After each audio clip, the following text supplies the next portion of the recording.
BRS నుండి కాంగ్రెస్ పార్టీలోకి జంపింగ్లు కొనసాగుతున్న నేపథ్యంలో ఇవాల్టి జీహెచ్ఎంసీ కౌన్సిల్ మీటింగ్ ఇంట్రెస్టింగ్ గా మారింది. మేయర్, డిప్యూటీ మేయర్ బీఆర్ఎస్ కు బాయ్ చెప్పి హస్తం పార్టీలో చేరడంతో ఇవాల్టి మీటింగ్ పై ఆసక్తి నెలకొంది. కారు పార్టీ గుర్తుతో గెలిచి కాంగ్రెస్ లోకి ఎలా వెళ్తారంటూ మేయర్, డిప్యూటీ మేయర్ పై అవిశ్వాసం పెట్టేందుకు బీఆర్ఎస్ సిద్దమైంది. ఇదిలా ఉండగా మొన్నటి వరకు బీఆర్ఎస్ తో ఫ్రెండ్షిప్ చేసిన ఎంఐఎం పార్టీ బీఆర్ఎస్ అవిశ్వాసానికి మద్దతు ఇస్తుందా లేక కాంగ్రెస్ వైపు మొగ్గు చూపుతుందా అన్నది సస్పెన్స్ గా మారింది. ఎంఐఎం ఎవరికి మద్దతు ఇస్తే వారికే బల్దియా పీఠం దక్కే అవకాశాలు ఎక్కువగా ఉన్నాయి.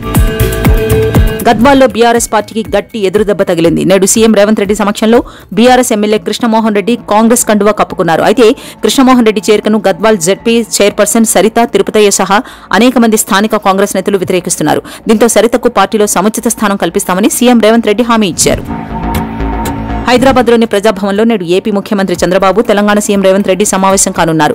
ఈ నేపథ్యంలో రాష్ట్ర విభజనకు సంబంధించి అపరిష్కృతంగా ఉన్న అంశాలపై ముఖ్యమంత్రులు భేటీ కావడం ఇదే మొదటిసారి. డిప్యూటీ సీఎం భట్టి విక్రమార్కతో కలిసి హై లెవెల్ మీటింగ్ నిర్వహించిన రేవంత్ రెడ్డి రాష్ట్ర విభజన తర్వాత ఇప్పటికీ అపరిష్కృతంగా ఉన్న సమస్యలపై ఆరా తీశారు. తెలంగాణ హక్కులకు భంగం కలగకుండా రెండు రాష్ట్రాల మధ్య పెండింగ్ సమస్యలను పరిష్కరించుకోవాలని రేవంత్ రెడ్డి నిర్ణయించారు. నిరుద్యోగుల ఉద్యమ శాఖ సర్కార్కు గట్టిగానే తగిలింది. రేవంత్ సర్కార్ ఓ అడుగు దిగివచ్చి డీఎస్సీ లేదా గ్రూప్ 2 పరీక్షలో ఏదో ఒకటి వాయిదా వేసే దిశగా చర్యలు తీసుకునుంది. అయితే గ్రూప్ 2 పరీక్షలను ప్రభుత్వం వాయిదా వేసే అవకాశాలు ఎక్కువగా ఉన్నట్లు తెలుస్తోంది. ఇప్పటికే ఈ విషయంపై సర్కార్ నిర్ణయం తీసుకుందని, నేడు దీనికి సంబంధించిన అధికారిక ప్రకటన వెలువడనుందని సమాచారం. సీఎం చంద్రబాబుకు ఊహించని షాక్ తగిలింది. చంద్రబాబు, మంత్రులు, నేతలు, వ్యాపారవేత్తలపై నమోదైన కేసులను సీబీఐ, ఈడీలకు అప్పగించాలని స్వర్ణాంధ్ర పత్రిక ఎడిటర్ పొట్టి బాలగంగాధర్ తిలక్ హైకోర్టులో పిల్ దాఖలు చేశారు. నిష్పాక్షిక, పారదర్శక, వేగవంతమైన దర్యాప్తు కోసం కేసులను సీబీఐ, ఈడీకి అప్పగించాలని ఆయన కోరారు.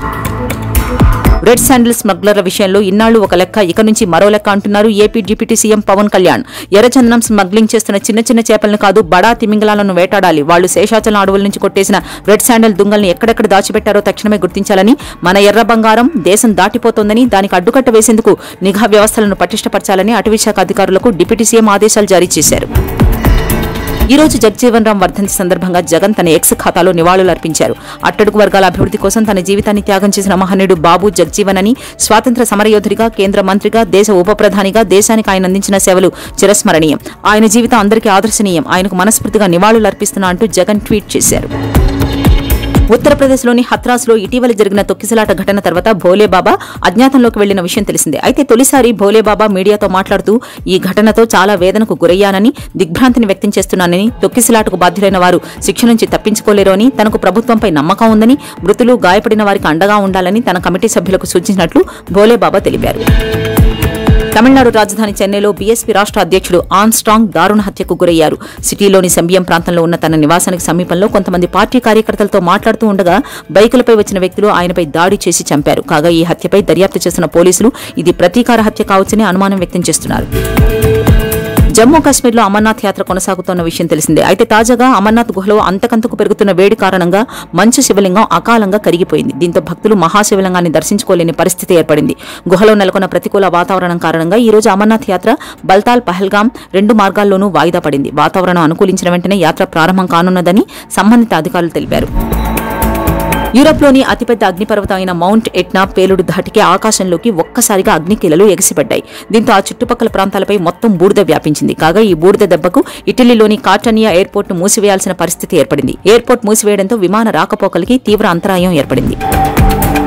బ్రిటన్ పార్లమెంట్ ఎన్నికల్లో కైర్ స్టార్మర్ నేతృత్వంలోని లేబర్ పార్టీ అఖండ విజయం సాధించిన విషయం తెలిసిందే. అయితే బ్రిటన్ కొత్త ప్రధాని కైర్ స్టార్మర్ కేబినెట్లో భారతీయ సంతతికి చెందిన ఒక మహిళా నాయకురాలికి ముఖ్యమైన మంత్రిత్వ శాఖ లభించింది. వాయువ్య ఇంగ్లండ్లోని విగావ్ పార్లమెంటరీ నియోజకవర్గం నుండి భారీ మెజార్టీతో ఎన్నికైన భారతీయ సంతతికి చెందిన లిసా నందినిని సంస్కృతి, మీడియా, క్రీడల మంత్రిగా కైర్ స్టార్మర్ నియమించారు. భారత్ ప్రపంచ కప్ గెలిచిన తర్వాత నేడు హరారే వేదికగా భారత్, జింబాబ్వే మధ్య తొలి టీ20 ప్రారంభం కానుంది. సాయంత్రం 4:30 ఈ మ్యాచ్ ప్రారంభమవుతుంది. ఇక ఈ మ్యాచ్లో వివిఎస్ లక్ష్మణ్ కోచ్గా, శుభ్మన్ గిల్ టీమిండియా కెప్టెన్గా వ్యవహరిస్తున్నారు.